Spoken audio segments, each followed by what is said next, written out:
వినాయక చవితి పూజా ఉత్సవ మండపాలకు అనుమతులు తప్పనిసరి అని శ్రీకాకుళం జిల్లా కాశీబుగ్గ సిఐ దాడి మోహన్ రావు తెలిపారు.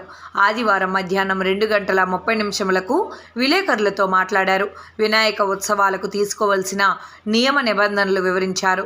కమిటీ సభ్యులు ఆధార్, అడ్రస్తో పాటు ఫోన్ నెంబర్లు తప్పనిసరి అందించాలని తెలిపారు.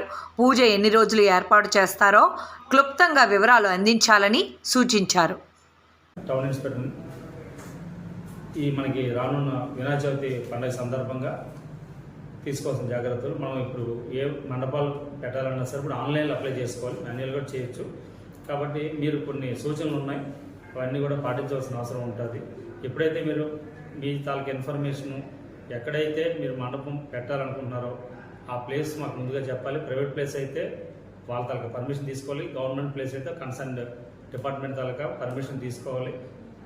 అదేవిధంగా పర్మిషన్ తీసుకోవాలంటే ఆన్లైన్లో మీరు అప్లై చేసుకోవాలి. చేసిన తర్వాత police, panchayat, fire, electrical department వాళ్ళు వచ్చి వెరిఫై చేస్తారు. అక్కడ చలానా ఎంత కట్టాలో చెప్తారు. దాని ప్రకారం మీరు చలానా కట్టిన తర్వాత మళ్ళీ మాకు అప్లోడ్ చేస్తే దాన్ని